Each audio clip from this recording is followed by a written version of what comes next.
Every shadow has a secret and a story to tell. Welcome to Mr. Night Shadows.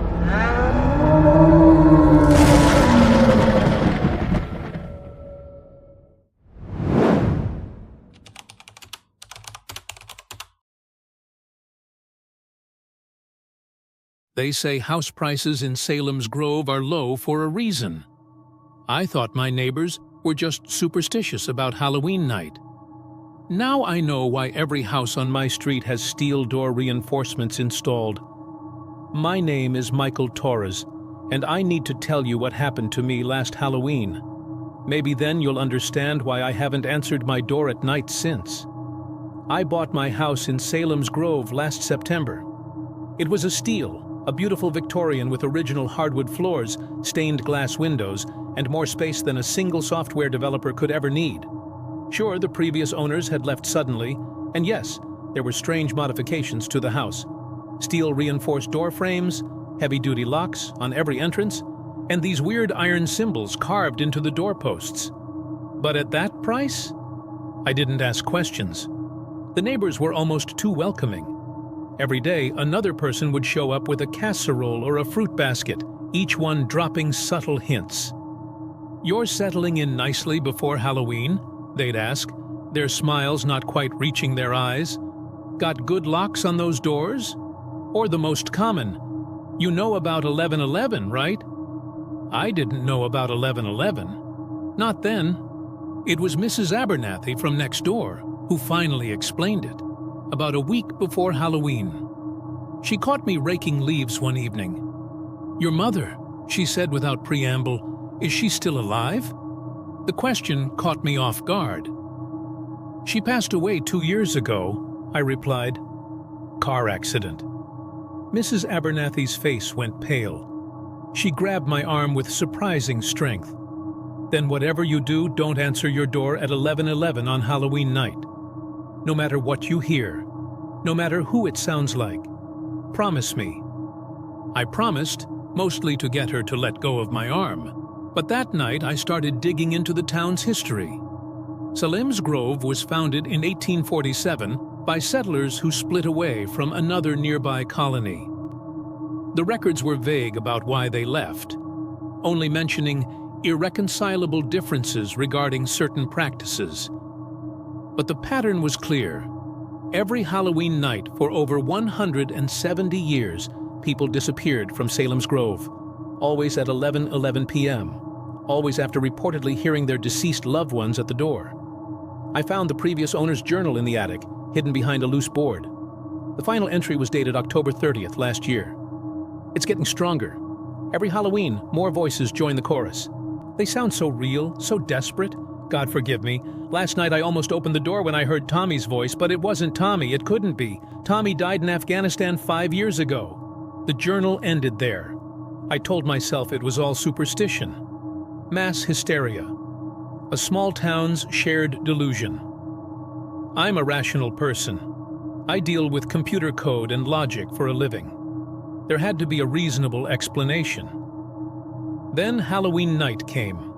Everything was normal until sunset. That's when the phone calls started. No caller ID, no voice when I answered. Just static and what sounded like distant crying. At 10 p.m., all my clocks started losing time. Digital, analog, it didn't matter. My phone's clock was the only one still working properly. 10:30 p.m. The pictures started moving, not falling off the walls, but the images themselves. My family photos showed people turning their heads slowly to stare out of the frames. 10:45 p.m. My dog Max started growling at the front door. He'd never done that before. He just stood there, hackles raised, staring at it with absolute terror. 11:10 p.m. The temperature dropped so low I could see my breath.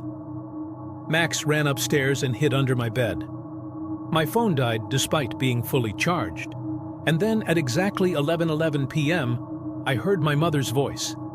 "Michael, honey, please let me in. It's so cold out here." It was her voice. Exactly her voice.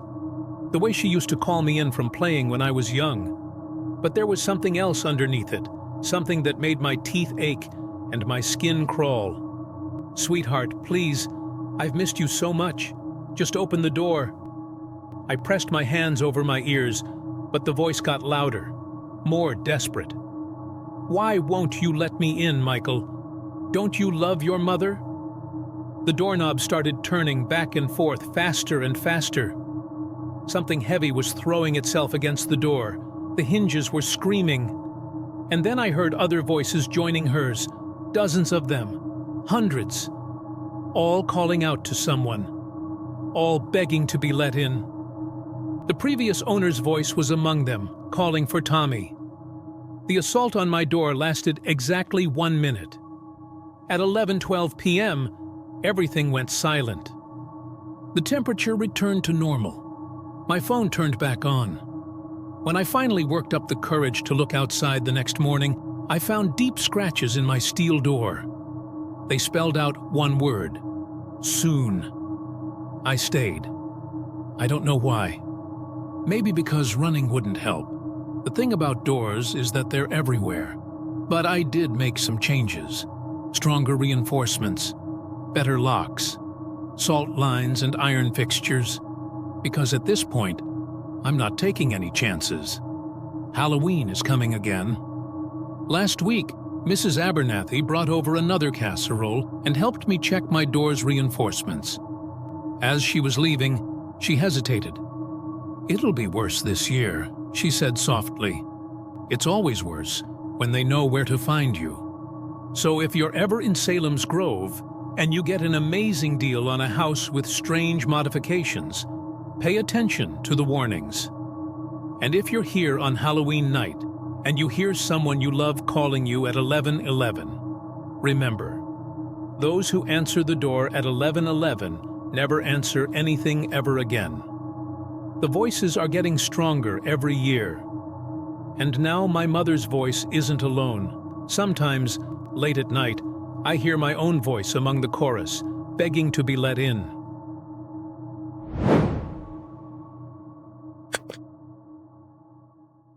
The Miller's Pumpkin Patch missing persons case remains unsolved. I'm the only one who made it out that night, but no one believes my story. After 5 years of therapy, I'm finally ready to tell you what really happened to my friends. My name is Jason Rodriguez, and I was there the night the Miller's Pumpkin Patch took them. It started as a stupid Halloween prank. That's what we did every year. Me, Chris, Mike, Joan, and Lily. We'd always pull some harmless stunt on Halloween night. Toilet papering houses, ringing doorbells, typical teenage stuff. But that year, for our senior prank, Chris suggested something different. Something that would become our worst nightmare. "Let's mess with old Miller's Scarecrow," he said. "Everyone knows that place is just for tourists now." Miller's Pumpkin Patch had been there forever. 30 acres of pumpkins, a corn maze, and that ancient scarecrow standing guard over it all. Local legend said Thomas Miller started the farm in 1893 and disappeared one Halloween night while tending his crops. His family kept the farm running for generations, but every few years someone would vanish around Halloween. Always at night. Always without a trace. "Just stories to scare kids," Mike had said. "We were so stupid. So naive." We parked about a quarter mile away at 10 p.m., October 31st, 2019. The moon was full, casting everything in a sickly silver light. The Scarecrow was visible from the road, this massive thing on a wooden cross, wearing Thomas Miller's actual clothes from 1893. At least, that's what the tour guides claimed. Joan was filming everything on her phone. She had a Halloween horror channel and thought this would make great content. The footage was never found, but sometimes I wish it had been. At least then someone would believe me. As we crossed the first field, I noticed something odd.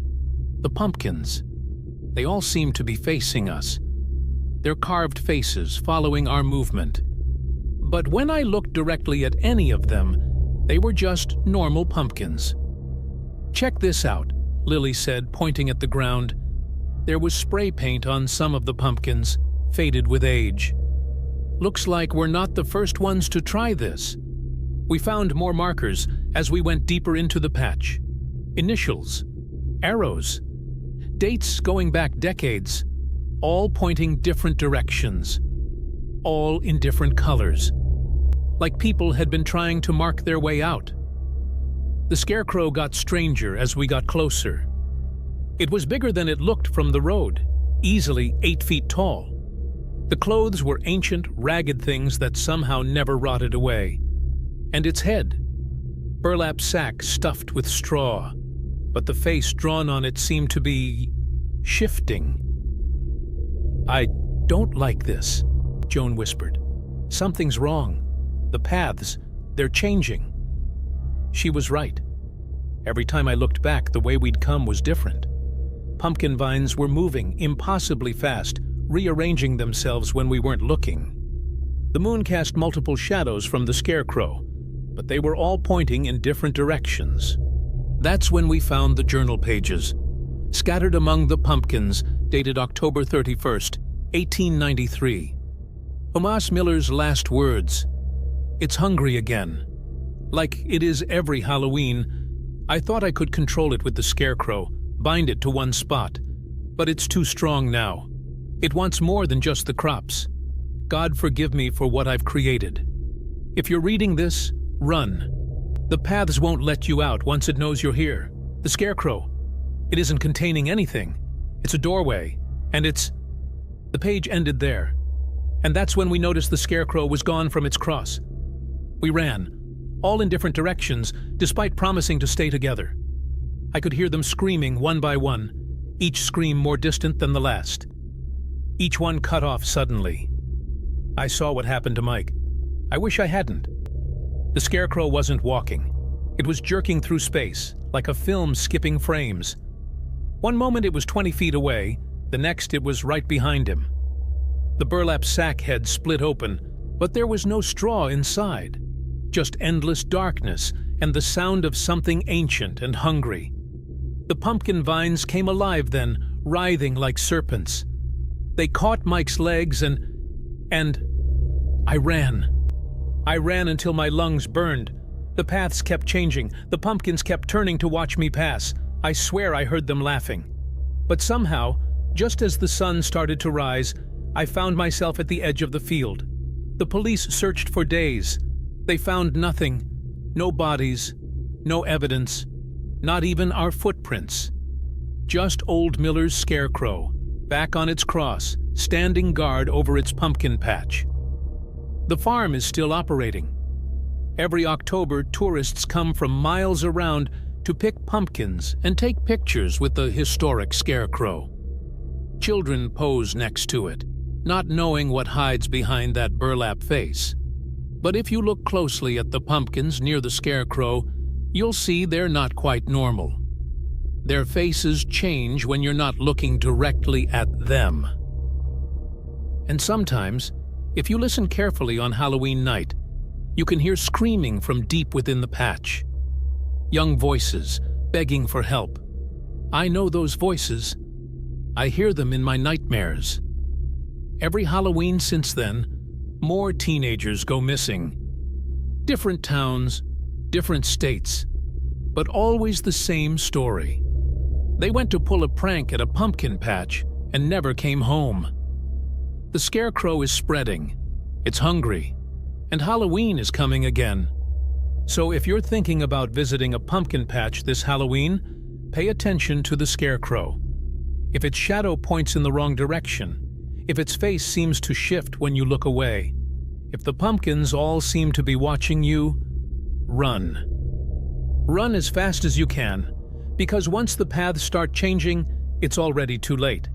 And if you see my friends, tell them I'm sorry I made it out when they didn't.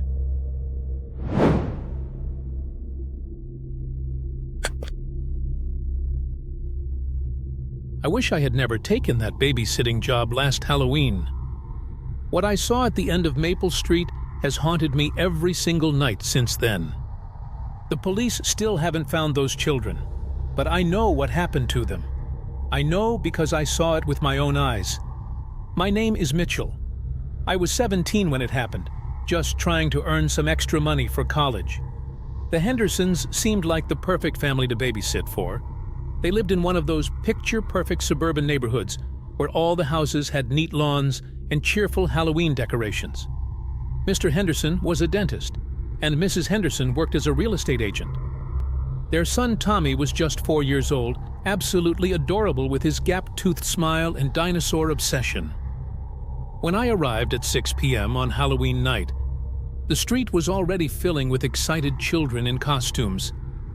Mrs. Henderson was rushing to get ready for their dinner party, rattling off instructions about Tommy's bedtime and emergency contacts. Just before leaving, she paused at the door, her hand gripping her purse a little too tightly. "Oh, and Mitchell?" she said, her voice dropping slightly. "If any kids want to go to that last house on the street, just discourage them, okay? Everyone knows to avoid it anyway." I nodded, not thinking much of it at the time.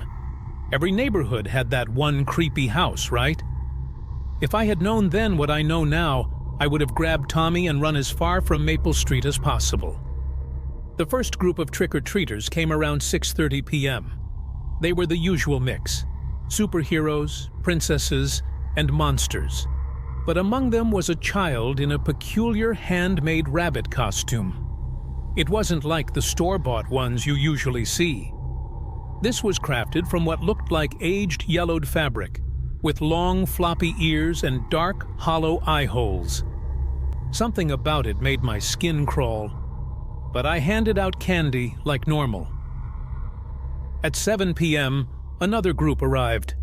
My blood ran cold when I saw another child wearing an identical rabbit costume.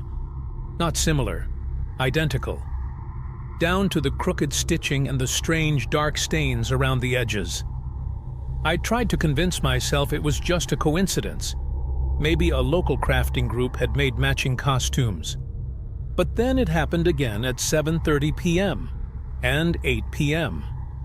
Each group had one child in that same haunting rabbit costume. They never spoke, never held out their bags for candy. They just stood there, staring through those dark eye holes. The phone started ringing around 8:30 p.m. Parents, their voices tinged with increasing panic, asking if their children had come by the Hendersons' house. Each call followed the same pattern.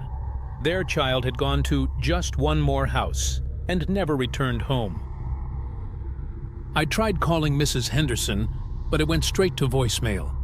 The police number was overwhelmed with calls. Tommy had fallen asleep on the couch watching cartoon Halloween specials, clutching his stuffed T-Rex. That's when I saw it through the window. Another child in a rabbit costume walking alone down the street. Their steps were stiff, mechanical, heading straight for the last house on Maple Street.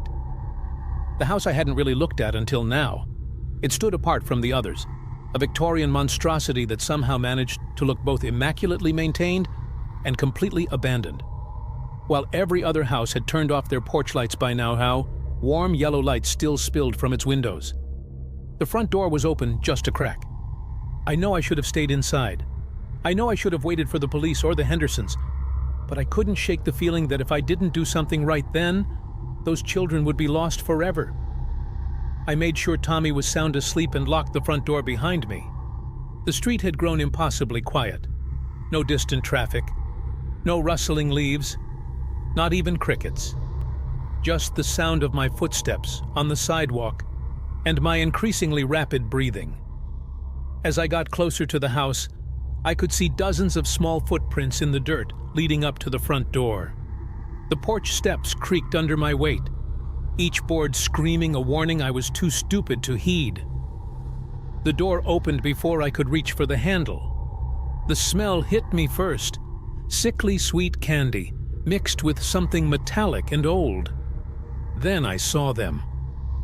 In the grand foyer, illuminated by flickering candlelight, stood at least 20 children in rabbit costumes. They were completely still, facing a figure at the top of the stairs. She looked ancient, her black dress straight out of a Victorian photograph. She was holding a silver candy dish, her movements jerky like a wind-up doll as she descended the stairs. When she turned toward me, I saw her face, or rather, the absence of one. Behind paper-thin skin was nothing but hollow darkness. I ran. I ran faster than I've ever run in my life, back to the Hendersons' house, my lungs burning and tears streaming down my face. I called 911 again, and this time they answered. But when the police arrived 10 minutes later, the house was dark. No lights, no children, no ancient woman. The front door was boarded up, the windows covered with decades of grime. According to county records, no one had lived there since 1954, when 13 children disappeared on Halloween night, never to be seen again. Tommy was still asleep when his parents returned home. I never told them what happened. How could I? But every Halloween since then, I've sat outside that house all night, warning away any children in rabbit costumes. Sometimes, on particularly dark nights, I swear I can hear childish laughter echoing from behind those boarded-up windows and the soft creak of somebody rocking in a chair, waiting for next Halloween. I heard there's a family moving into the Hendersons' old house next month. If you know them, please, tell them to keep their children away from the last house on Maple Street, especially on Halloween night. Some doors, once opened, can never be closed again.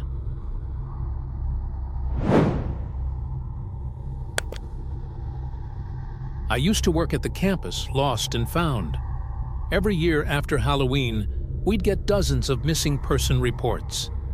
I never connected the dots until I found that strange mask shop receipt in every single missing student's belongings. My name is Emma Thompson, and I need to warn you about what's really happening to college students who go missing on Halloween night. It started 3 weeks ago when I was sorting through last year's unclaimed items. Standard stuff mostly, phones, laptops, jewelry. But in every single backpack and purse belonging to missing students, I found the same receipt, Timeless Masquerade, where every face tells a story. The address listed was for a place I'd never heard of. Unit 13, Crescent Row. That's impossible. I've lived on Crescent Row for 3 years, and there's no Unit 13. I probably would have forgotten about it if I hadn't seen the shop myself yesterday. It just appeared overnight, wedged between the coffee shop and bookstore. The window display caught my eye. Dozens of vintage masks, each one more beautiful and realistic than the last. The sign said pop-up Halloween shop, one night only. The bell chimed when I walked in, but it sounded wrong somehow, like it was playing in reverse. The shop seemed bigger inside than it should have been. Endless rows of masks stretched into impossible shadows, and the air smelled like old leather and something metallic. The shopkeeper appeared silently beside me. She was elegant, ageless, in that way that could mean 30 or 300 years old. Her smile never reached her eyes, probably because her eyes never stayed the same color for more than a few seconds. "Looking for something special?" she asked. Her voice echoed slightly, even though the shop was draped in velvet. "We have exactly what you need. We always do." The masks she showed me were incredible, not cheap plastic or rubber, but something else entirely. They felt alive somehow, warm to the touch. And the prices, practically giving them away. "These are amazing," I said, examining a particularly beautiful Venetian mask. "How do you make them so realistic?" Her smile widened just a fraction too far.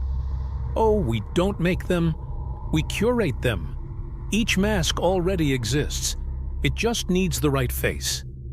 I bought one. I couldn't help myself. So did my roommates, Kathleen and Jen. The mask seemed to call to me, and the price was too good to pass up. The only strange thing was the warning tag. Remove before midnight on Halloween. No exceptions. That's when I started doing real research into the missing students. 23 disappearances over the past 5 years, all on Halloween night. The police files showed no connections except one detail. Every missing student had been wearing a costume with a mask. I found yearbook photos of the missing students.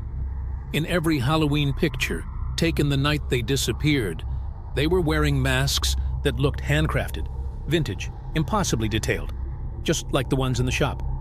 But here's the terrifying part. I found earlier photos of the shop owner, a newspaper clipping from 1987 advertising a Halloween mask sale. She looked exactly the same. Then 1954, 1923, 1891. Same woman, same ageless face, same smile that never reached her color-changing eyes. Last night, Kathleen tried her mask on, just to test it for her costume, she said. That's when things started getting weird.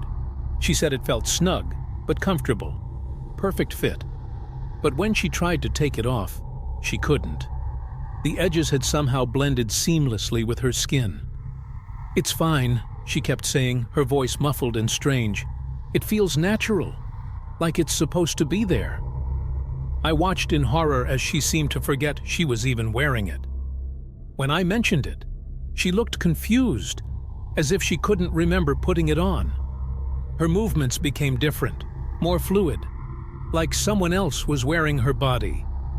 Jen's mask did the same thing. They both insisted everything was fine, but I could see the changes. Their voices developed strange echoes. Their reflections in mirrors seemed delayed by half a second. And sometimes, when they thought I wasn't looking, they would move in ways that human bodies just can't. This morning, I found their beds empty. On their desks were 2 notes in handwriting that wasn't theirs. "Gone to help at the shop. Don't wait up." I ran to where the shop had been, but it was gone. Just a blank wall between the coffee shop and bookstore. No sign it had ever existed. But taped to the wall was a business card. "Timeless masquerade, now hiring. Previous retail experience not required. New faces, always welcome." The missing students were never found because they never left. They're still here, walking among us, wearing faces that don't belong to them. And the shop, it keeps appearing. Different cities, different names, but always the same shopkeeper. Always the same impossible masks. Tomorrow is Halloween. The shop will appear somewhere new. Someone else will be tempted by the beautiful masks and unbelievable prices. Someone else will ignore the warning about midnight. So if you're planning your Halloween costume this year, and you see a pop-up shop with incredibly realistic masks, just walk away. Don't look too closely at the other customers. Don't meet the shopkeeper's ever-changing eyes. And if you see Kathleen or Jen, or any of the other missing students, don't trust what's behind their masks. Because in Timeless Masquerade, every face tells a story. But it might not be your story anymore.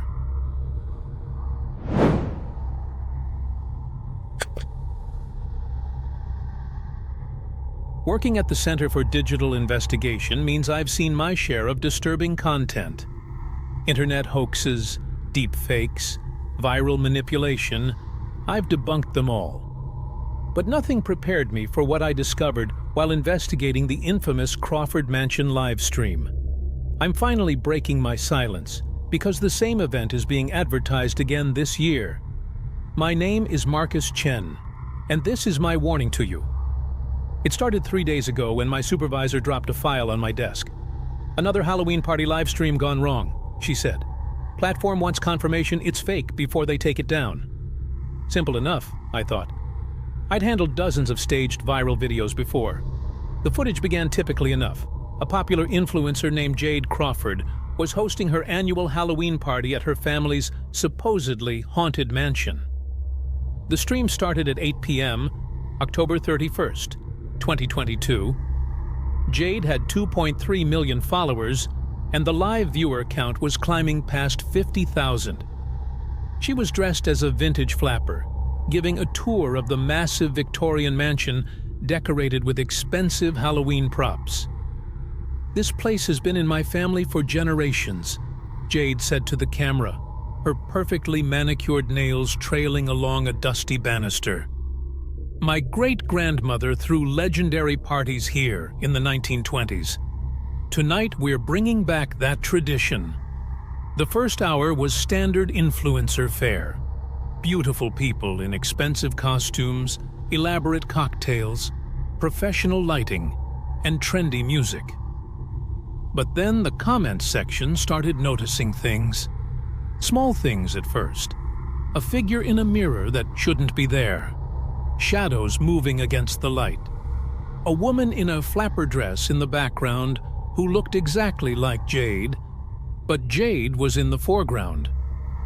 I started doing what I always do, frame-by-frame analysis, checking for video editing artifacts, running facial recognition. That's when things got strange. The timestamps were inconsistent. Some metadata suggested parts of the video were from 1985, but I could see modern phones in people's hands. The viewers were trying to warn the partygoers. The comments section was flooding with messages. "Behind you! Get out!" The woman in the mirror isn't a costume.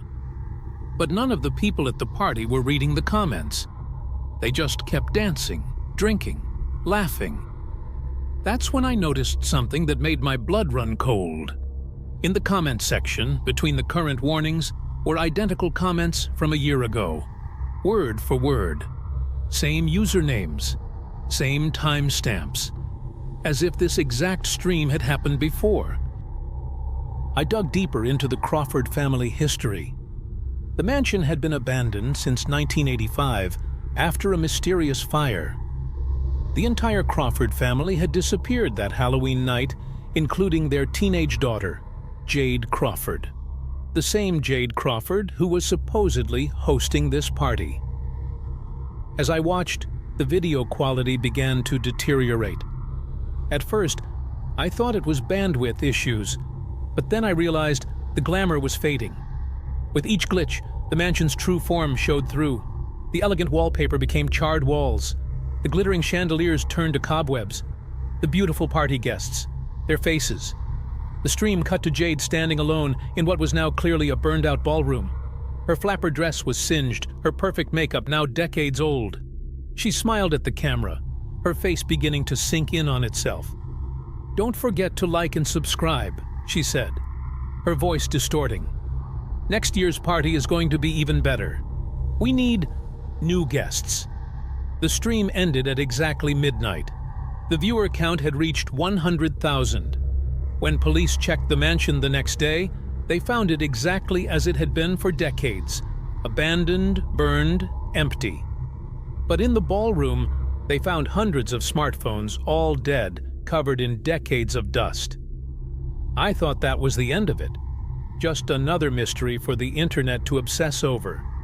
Until this morning, when the advertisement appeared on my feed. Join influencer Jade Crawford for the Halloween party of the century. Live from the historic Crawford Mansion. October 31st, 2024. Limited guest list. Must RSVP to attend in person. The photo showed Jade, beautiful and alive, standing in front of a pristine mansion. But when I ran facial recognition on her image, it matched perfectly with a newspaper photograph from 1985. The last known picture of Jade Crawford, taken the day before, she and hundreds of party guests vanished without a trace. The advertisement is already going viral. Thousands of people have RSVP'd. Young, photogenic influencers excited for a career-making opportunity. I've tried warning them, but my comments get instantly deleted. My emails bounce back. Phone calls go straight to voicemail. So I'm putting this story out there, hoping someone will listen. If you see that live stream appear on your feed this Halloween, don't watch it. Don't let anyone you know watch it. Because Jade Crawford's party never ends. It just needs new guests every year. And whatever you do, don't RSVP. No matter how exclusive the invitation seems. No matter how many of your friends are going. Because in the Crawford Mansion, there's no such thing as leaving early. Check the missing persons reports if you don't believe me. Every November 1st, like clockwork. And if you think I'm making this up, just look up last year's stream. But I warn you, watch it for too long, and you might start feeling an irresistible urge to attend this year's party. After all, Jade Crawford throws a killer party. Emphasis on killer. If any of these stories kept you on the edge of your seat, there's plenty more where that came from. Hit the subscribe button to enjoy more. Until next time, this is Mr. Night Shadows, signing off.